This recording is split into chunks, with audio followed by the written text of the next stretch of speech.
आज शुक्रवार রাজকুমারের সেকেন্ড উইক প্লাস আরও ওয়ান ডে, কারণ ছবিটা রিলিজ হয়েছিল আপনারা জানেন বন্ধুরা বৃহস্পতিবারে, মানে 9 দিনের মাথায় নতুন সপ্তাহ শুরু হইল।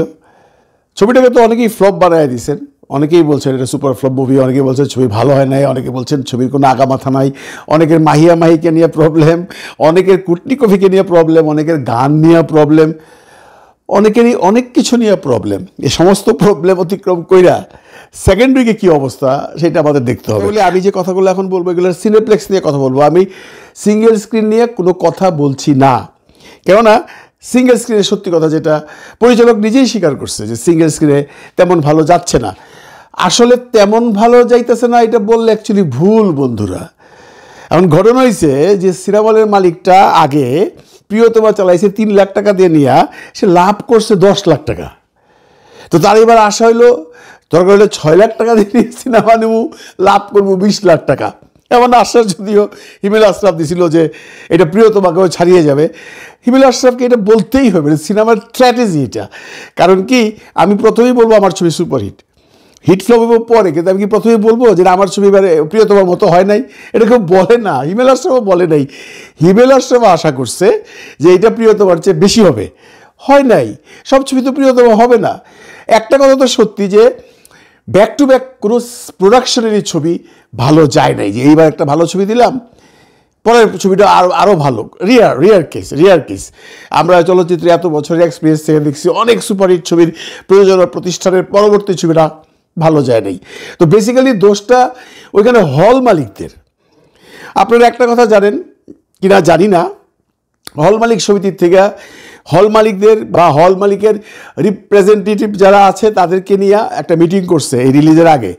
হল মালিকদের একটা মানে কথা ছিল যে দেখেন আপনারা পাগলামি কইরা ছবির হাই রেন্টাল দিয়ে নিয়েন না, তাহলে কিন্তু এবার নাও হইতে পারে। কারণ পরে আপনারা বলবেন যে ভাই এটা কি হইলো, এত টাকাতে ছবি নিলাম। আপনারা ছবি রেন্টাল ওইভাবেই করেন যাতে আপনারা সেভ হন বা আপনারা লসে না যান। লসে কেউ নাই, মোটামুটি কেউ লাভ করতে পারবে না সিঙ্গেল স্ক্রিনের ছবিটা ওই রকম যায় নাই। এটা আমি একা বলছি না, এটা পুরো বাংলাদেশের সিঙ্গেল স্ক্রিনের মালিকরাও বলতেছে, ইভেন পরিচালক মহোদয়ও বলছে যে সিঙ্গেল স্ক্রিনে আশানুরূপ ব্যবসা করতেছে না।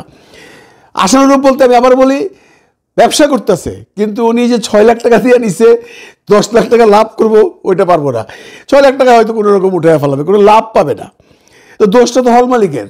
হলমালিকটা যদি একাঠায় বলতো যে না আমরা প্রিয়তমা রেন্টালটাই দেবো, এমজি ওইটাই করেন, না আমরা চালাবো না, তাহলে আশা রাদ্দান তো জোর করতো না। আশা রাদ্দান বা এই ভার্সেলের মিডিয়া তো বা ভার্সেলের প্রোডাকশন তো কারো জোর করে ছবি হাত দেয় নাই, তারা নিজেরা মানে আমি নেব রাজকুমার, আমার পাশের হল আমার থেকে বেশি টাকা দিয়ে নিবে, তাই হয়েছে।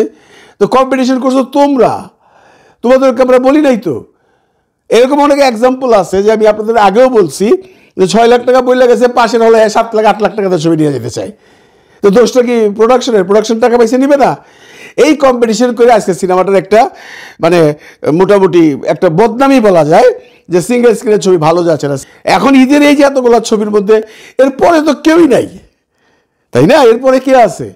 এরপরের ছবিতে সিঙ্গেল স্ক্রিনে কেউই নাই। এই ঈদের এই বাকি ছবিগুলোর কয়েকটা ছবি তো সিঙ্গেল স্ক্রিনে চলতেছে, একটা বা দুইটা, আমি নাম বলবো না।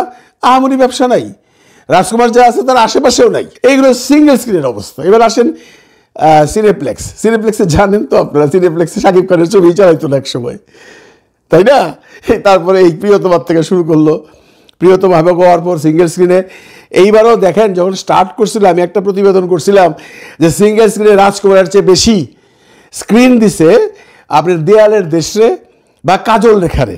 এখন কি হয়েছে, এখন ওইগুলোর থেকে রাজকুমার ওই প্রথম সপ্তাহেই 3 দিন পরে স্ক্রিন বাড়াইয়া দিছে।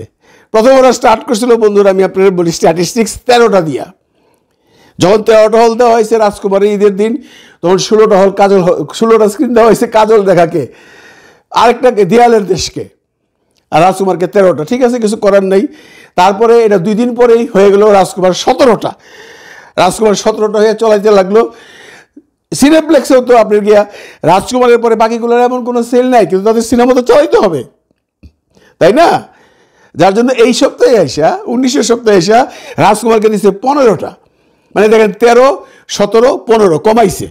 ঠিক আছে, অন্যগুলো দেখেন ওমরকে দিছে 10টা, দেয়ালের দেশকে দিছে 6টা, যে দেয়ালের দেশের প্রথম সপ্তাহে ছিল 17টা, নাইমা গেছে 6টায়।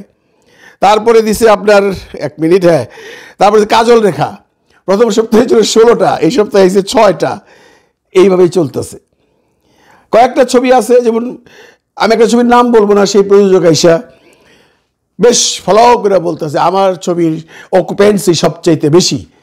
অকুপেন্সি মানে বুঝছেন তো, আমার ছবির টিকিট সবচেয়ে বেশি বিক্রি হয়। এখন একই জায়গায় আপনার রাজকুমার চলতেছে এবং ওই ছবিটা চলতেছে, ঠিক আছে, রাজকুমার চলতেছে 4টা শো, ওনার চলতেছে 2টা শো, ন্যাচারালি তার এখানে তো অকুপেন্সি হবেই, কারণ এখানে 4টা শোতে 1200 লোক দেখতেছে বা 1500 লোক দেখতেছে, ওখানে দুইটা শোতে 600 লোক দেখতেছে, ওখানে তো একটু বেশি সেল হবেই।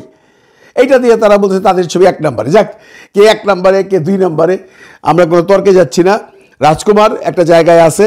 এবং সবচেয়ে ইন্টারেস্টিং হইলো রাজকুমারের যে শোগুলো দিছে, আপনারা মার্ক করে দেখেন যে আপনারা সব দেখি এখন এখানে, আমি এখানেই সার্চ করে দেখতে পারি কয়টা টিকিট বিক্রি হয়েছে, কয়টা শো চলতেছে, গুগলে গেলেই পাওয়া যায়।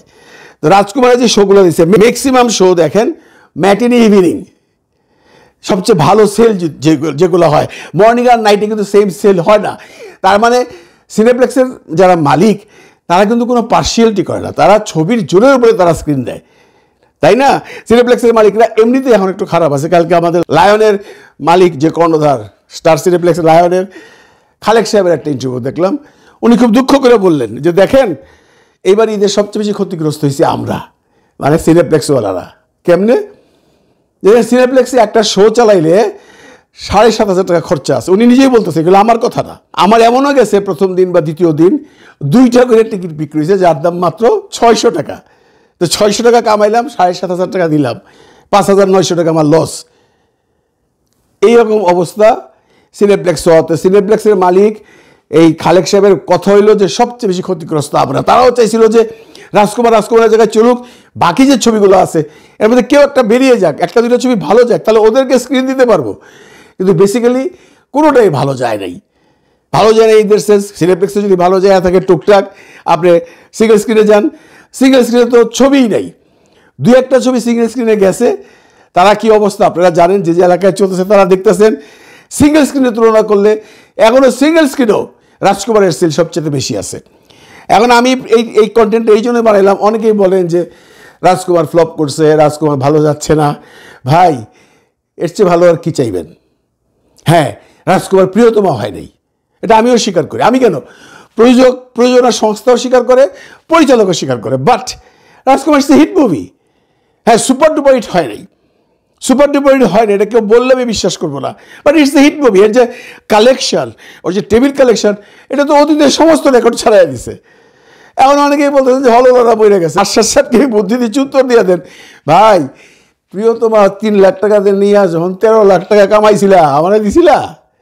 দাও নাই তো, তুমি তো তোমার পকেটে রাখছো।